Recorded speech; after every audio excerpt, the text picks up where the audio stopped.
क्या आपको मालूम है कि दुनिया में इससे पहले सबसे तेज वैक्सीन किस बीमारी के लिए खोजी गई थी? टाइम मैगजीन के मुताबिक वो बीमारी मम्प्स थी, जिसकी वैक्सीन तैयार करने में वैज्ञानिकों को 4 साल का वक्त लग गया। लेकिन कोरोना महामारी जिस तेजी से फैल रही है और जिस रफ्तार से लोगों की जान ले रही है, उसे देखते हुए ही इसकी वैक्सीन विकसित करने का काम ऐतिहासिक रूप से तेज गति से चल रहा है। इस समय कोरोना महामारी के खिलाफ दुनिया भर में वैक्सीन विकसित करने की लगभग 23 परियोजनाओं पर काम चल रहा है, लेकिन इनमें से कुछ ही ट्रायल के तीसरे और अंतिम चरण में पहुंच पाई हैं और अभी तक किसी भी वैक्सीन के पूरी तरह से सफल होने का इंतजार ही किया जा रहा है।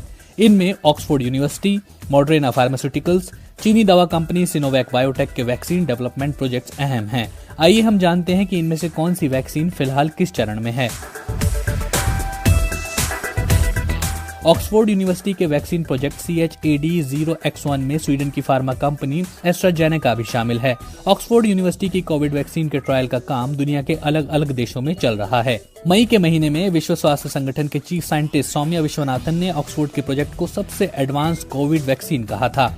इंग्लैंड में अप्रैल के दौरान इस वैक्सीन प्रोजेक्ट के पहले और दूसरे चरण के ट्रायल का काम एक साथ पूरा किया गया। 18 से 55 साल के 1000 से ज्यादा वॉलंटियर्स पर किए गए ट्रायल में वैक्सीन की सुरक्षा और लोगों की प्रतिरोधक क्षमता का जायजा लिया गया था। ऑक्सफोर्ड यूनिवर्सिटी का ये वैक्सीन प्रोजेक्ट अब ट्रायल और डेवलपमेंट के तीसरे और अंतिम चरण में है। ऑक्सफोर्ड कोविड वैक्सीन के ट्रायल के इस चरण में करीब 50,000 वॉलंटियर्स के शामिल होने की संभावना है। दक्षिण अफ्रीका, अमेरिका, ब्रिटेन और ब्राजील जैसे देश ट्रायल के अंतिम चरण में भाग ले रहे हैं। भारत की सीरम इंस्टीट्यूट ऑफ इंडिया ने भी ऑक्सफोर्ड कोविड वैक्सीन के भारत में इंसानों पर परीक्षण के लिए सरकार से मंजूरी मांगी है। अगर अंतिम चरण के नतीजे भी सकारात्मक रहे तो ऑक्सफोर्ड यूनिवर्सिटी की रिसर्च टीम साल के आखिर तक ब्रिटेन की नियामक संस्था medicine and health care products regulatory agency के पास रजिस्ट्रेशन के लिए साल के आखिर तक आवेदन करेगी।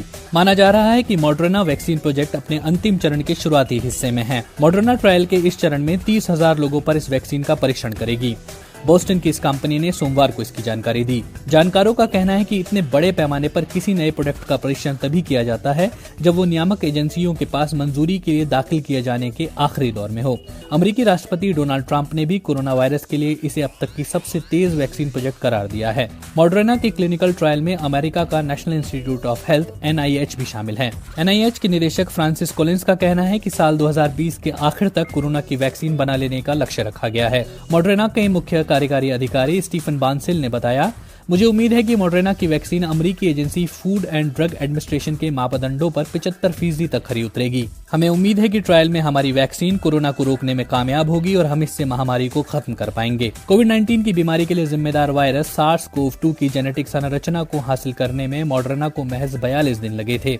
मॉडर्ना वैक्सीन के पहले चरण के नतीजे सकारात्मक रहे थे और दूसरे चरण के आंकड़े अगस्त के आखिर तक या सितंबर में जारी किए जाने की उम्मीद है। चीन की private pharma company Sinovac biotech जिस कोविड वैक्सीन प्रोजेक्ट पर काम कर रही है, वो ट्रायल के तीसरे और आखिरी चरण में पहुंच चुकी है। सरकारी मंजूरी से पहले किसी वैक्सीन को इंसानों पर परीक्षण में खरा उतरना होता है। मॉडर्ना और ऑक्सफोर्ड के बाद ट्रायल के अंतिम चरण में पहुंचने वाला ये दुनिया का तीसरा वैक्सीन डेवलपमेंट प्रोजेक्ट है। कोरोना वैक नाम की इस वैक्सीन का फिलहाल ब्राजील में 9,000 वॉलंटियर्स पर ट्रायल चल रहा है। कोरोना महामारी के लिए जिस रफ्तार से वैक्सीन डेवलपमेंट का काम चल रहा है, उसे देखते हुए ये कहा जा सकता है कि अगर सब कुछ ठीक रहा तो अगले साल की शुरुआत तक सिनोवैक बायोटेक की वैक्सीन सरकारी मंजूरी के लिए तैयार हो सकती है।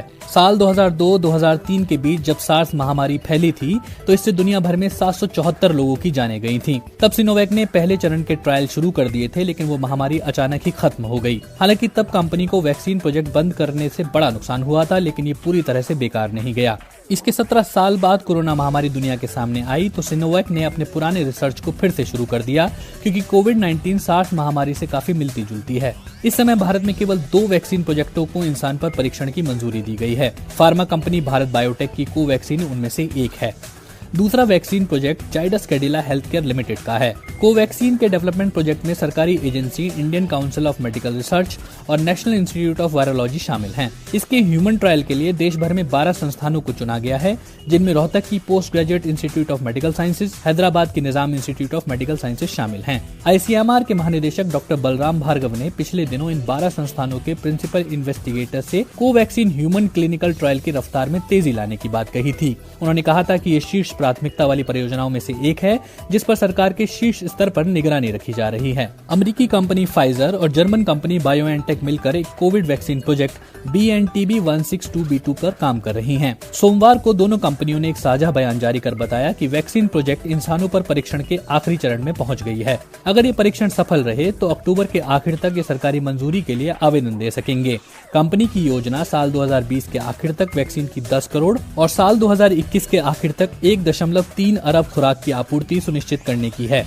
प्रतिरोधक क्षमता बढ़ाने का दावा करने वाली इस वैक्सीन के 2 खुराक दिए जाएंगे। दुनिया भर में 120 जगहों पर इसके ट्रायल चल रहे हैं और इसमें 30,000 वॉलंटियर्स के शामिल होने की संभावना है। अमेरिका की सरकार ने फाइजर के साथ 10 करोड़ खुराक खरीदने का समझौता पहले से कर रखा है।